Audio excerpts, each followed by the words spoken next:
I'm the developer of Linguistic Genomics, which was the first platform on which you could determine the intent of communication rather than the literal artifact of communication.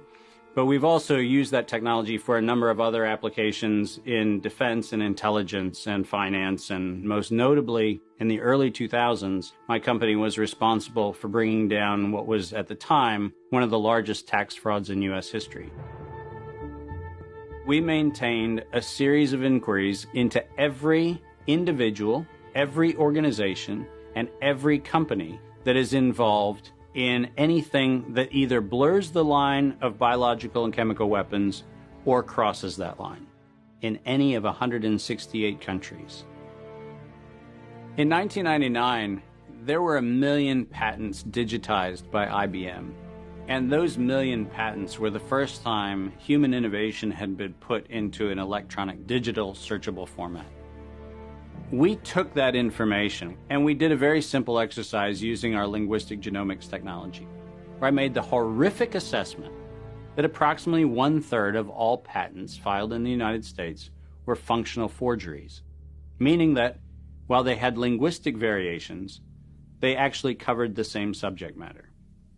In 1999, patents on coronavirus started showing up, and thus began the rabbit trail. March 2003, panic grips Hong Kong as a deadly new virus sweeps through the city. In 2003, the Center for Disease Control saw the possibility of a gold strike, and that was the coronavirus outbreak that happened in Asia. They saw that a virus they knew could be easily manipulated was something that was very valuable, and in 2003 they sought to patent it.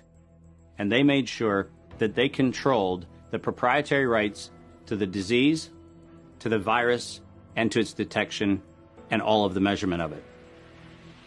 We know that Anthony Fauci, that Ralph Baric, that the Center for Disease Control, and the laundry list of people who wanted to take credit for inventing coronavirus were at the hub of this story.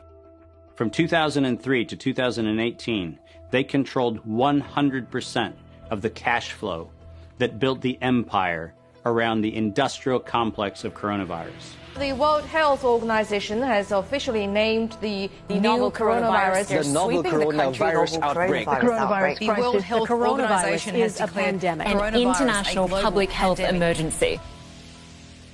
While we know that the coronavirus manipulation started with Dr. Ralph Baric in 1999. The major characteristics of SARS, MERS, and SARS coronavirus 2, it's a good way for you... Ralph Baric is the researcher at the University of North Carolina, Chapel Hill, who's famous for his chimeric coronavirus research.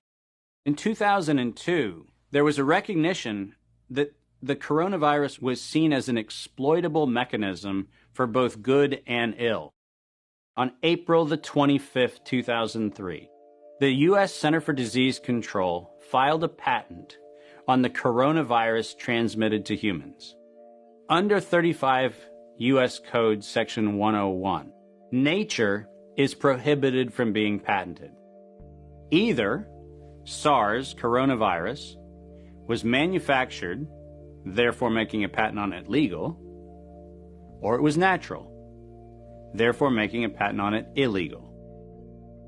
If it was manufactured, it was a violation of biological and chemical weapons, treaties, and laws. If it was natural, filing a patent on it was illegal.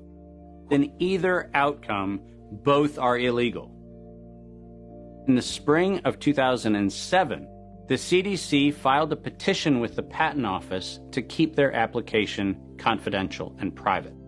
They actually filed patents on not only the virus, but they also filed patents on its detection and a kit to measure it. Because of that CDC patent, they had the ability to control who was authorized and who was not authorized to make independent inquiries into coronavirus.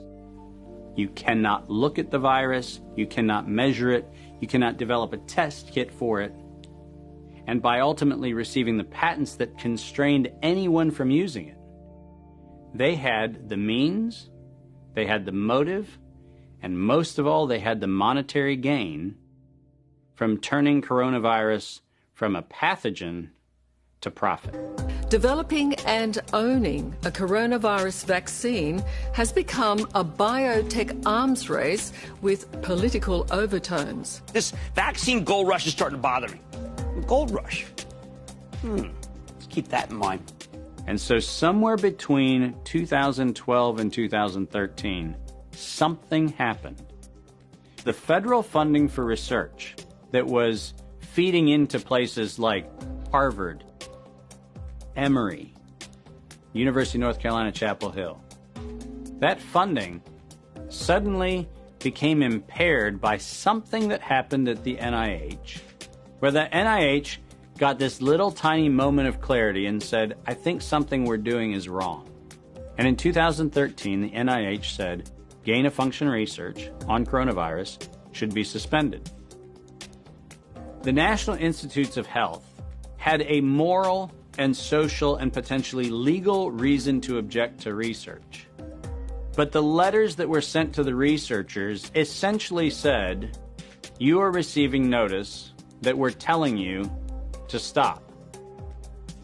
And now on the bottom of the page, we're going to clarify what stop means. Keep going.